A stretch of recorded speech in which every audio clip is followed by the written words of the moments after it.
नमस्कार दोस्तों, बिहारी खाना में आपका स्वागत है। आज मैं बनाने जा रही हूँ कच्छ। कच्छ बिहार में काफी फेमस है, इसे काफी चाव से खाया जाता है। कुछ व्यूअर्स के लिए मेरी ये डिश जरूर न्यू होगी। तो देखिए हमें किन किन सामग्री की आवश्यकता होगी। 1 कप चने की दाल और 1/4 कप मसूर की दाल को रात भर पानी में भिगो लें।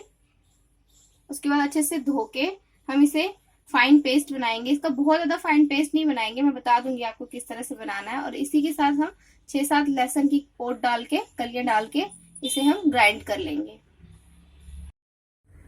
इस तरह से हमने दाल का पेस्ट बना लिया है। इसमें आप 4 से 5 चम्मच पानी डाल के इस तरह से पेस्ट बना लें। आइए देखते हैं और किन किन सामग्री की आवश्यकता होगी। एक मैंने प्याज बारीक काट लिया है, इसे हम पिसे हुई दाल में पकौड़ी बनाने के लिए डालेंगे। 4 से 6 हरी मिर्ची ले लें। हरी मिर्ची अपने स्वाद अनुसार, आप ज्यादा स्पाइसी खाना चाहते हैं तो आप ज्यादा ले सकते हैं। इसे भी हम दाल के पिसे हुए पेस्ट में डालेंगे। अदरक लहसुन का पेस्ट हमने लिया है ग्रेवी बनाने के लिए। और 2 प्याज, इसे भी मैंने पेस्ट बना लिया है ग्रेवी बनाने के लिए। मसालों में हमने 1 चम्मच से ज्यादा हल्दी पाउडर लिया है, 1 चम्मच से ज्यादा नमक लिया है। फोरन के लिए जीरा, तेज पत्ता, सूखी लाल मिर्च, काली मिर्च हमने लिया है आधा चम्मच से थोड़ा सा कम। अगर आप ज्यादा स्पाइसी खाना चाहते तो आधा चम्मच ले लें। 1 चम्मच लाल मिर्च पाउडर, 1 चम्मच से ज्यादा धनिया पाउडर, गरम मसाला और घी और जीरे को हम बाद में फोरन की तरह लास्ट में यूज करेंगे। आपको मैं दिखा दूंगी किस तरह से करेंगे। 1 टमाटर ले लिया हमने, इसे बारीक काट लिया है। मैंने यहाँ सरसों ऑयल लिया है, आप चाहे कोई भी तेल ले सकते हैं। इसे मैं फ्राई और ग्रेवी दोनों में यूज करूंगी। और हरा धनिया पत्ता लिया है गार्निशिंग के लिए, हरा धनिया पत्ता ले लिया। दोस्तों पहले हम दाल का पकौड़े बना लेंगे। इसमें हम पहले प्याज डाल देंगे, हरी मिर्ची आप अपने अनुसार कम या ज्यादा डाल सकते हैं।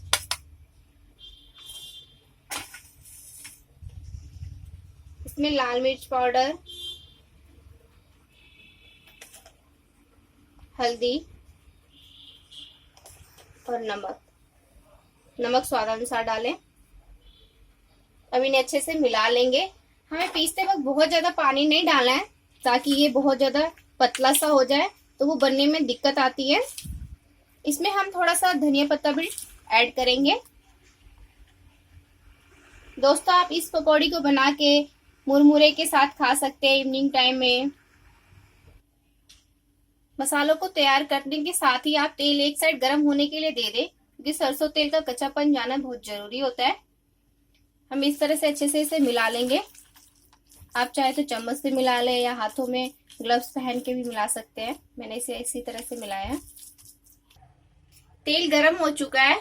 अब हम फ्लेम को सिम पे करके इसमें छोटे छोटे पकौड़े डालेंगे, पहले खाने के लिए, उसके बाद बड़े से पकौड़े बनाएंगे ग्रेवी के लिए। इस तरह से डालें आप छोटी छोटी।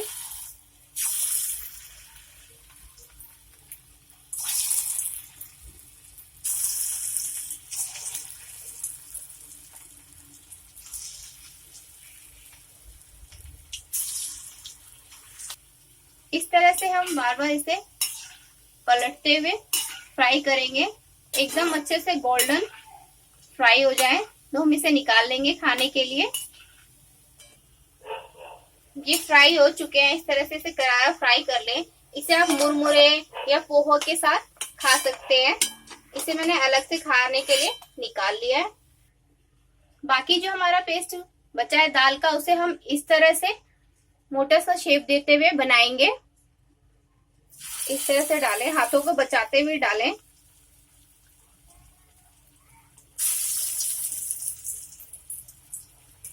इस तरह से आप दोस्तों इस तरह से राउंड इस तरह से घुमाएं, फिर इस तरह से लीजिए इसको, इस तरह से हाथों को इस तरह से बनाते हुए डाल दीजिए।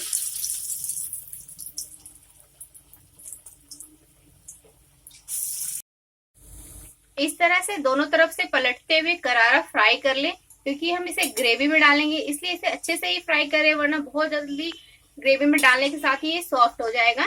ये इस तरह से पकौड़ी बनके तैयार है। इसी तरह से हम सारे तल लेंगे। हमारे इतने पकौड़े बनके तैयार हो चुके हैं। छोटे वाले पकौड़े तो हमने वीडियो रिकॉर्डिंग के वक्त ही खत्म कर दिए खा के। अब हम इसी ऑयल में सूखी मिर्ची और तेज पत्ता डाल देंगे। सूखी लाल मिर्च का कलर चेंज हो चुका है। अब इसी में हम प्याज का पेस्ट डाल देंगे।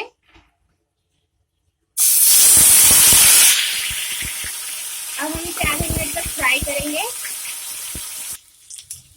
आधे मिनट हो चुका है। अब इसमें हम अदरक और लहसुन का पेस्ट डाल के इसे 1 मिनट तक फ्राई करेंगे। 1 मिनट हो चुका है। अब इसमें हम लाल मिर्च पाउडर, धनिया पाउडर और हल्दी अभी हम पूरा नहीं डालेंगे, आधा डालेंगे। ग्रेवी डालने के बाद जब 1-2 उबाल आने लगेगी इसके बाद डालेंगे ताकि इसका कलर अच्छा आए। गरम मसाला भी हम लास्ट में डालेंगे। अभी सॉल्ट डालेंगे। सॉल्ट अपने स्वाद अनुसार डाल लें और इनको थोड़ा सा फ्राई होने के बाद हम काली मिर्च डालेंगे। प्याज का कलर चेंज हो चुका है। अब इसमें हम टमाटर डाल देंगे। मैंने कम ऑयल डाला है इसलिए अब थोड़ा सा हम टमाटर को पकाने के लिए पानी डाल देंगे और इसे 1 से 1.5 मिनट तक पका लेंगे। अब हम ब्लैक पेपर डाल देंगे।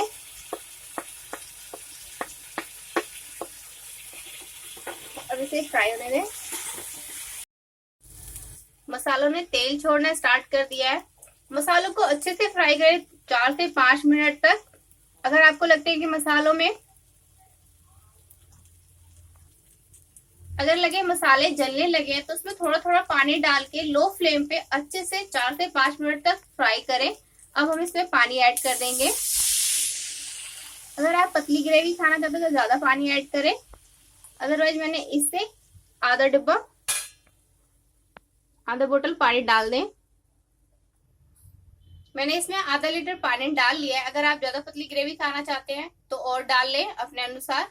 दोस्तों अब इसमें 3-4 उबाल आ जाएगी। इसके बाद थोड़ी सी हल्दी डालूंगी। अगर आप चाहे तो पहले भी सारी हल्दी डाल सकते हैं, आधे चम्मच ही करीब। अब मैं इसे थोड़ा सा हल्दी डालूंगी ताकि कलर अच्छा आए। दोस्तों अब हम इस स्टेज पे थोड़ी सी हल्दी मिला देंगे। मैं इसमें बहुत कम हल्दी मिला रही हूँ, 1/4 चम्मच, क्योंकि इसका कलर ऑलरेडी येलो अच्छा आया है। अब इसे मैं गाढ़ी होने दूंगी। कम से कम 5 से 7 मिनट तक इसको ग्रेवी को बनने के लिए गैस पे छोड़ दें। 5 मिनट हो चुके हैं। अब इसमें हम ये पकौड़े डाल देंगे, दाल के बने हुए पकौड़े।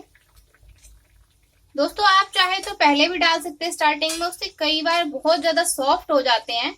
मुझे लास्ट में डाल के खाने में ज्यादा अच्छा लगता है। आप चाहे तो स्टार्टिंग में भी डाल सकते हैं। और एक साइड हम अब घी का छौंका तैयार कर लेंगे। एक कड़छी में मैंने देसी घी डाल लिया है। अब इसमें पहले जीरा डालूंगी। जीरा का कलर चेंज हो जाने के बाद इसे हम ऑफ कर देंगे। उसके बाद इसमें गरम मसाला ऐड करूंगी।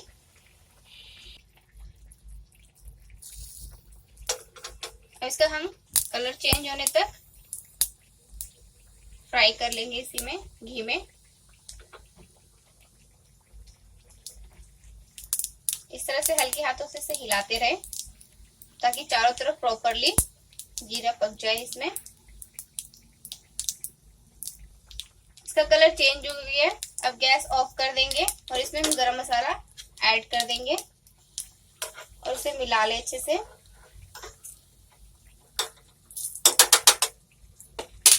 हम एक प्लेट को इस तरह से ढक के हम इस ग्रेवी में डाल लेंगे।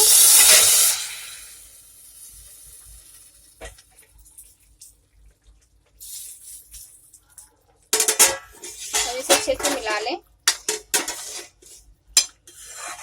हमारा लगभग ये तैयार हो चुका है। अब इसमें धनिया पत्ता गार्निशिंग कर दूंगी।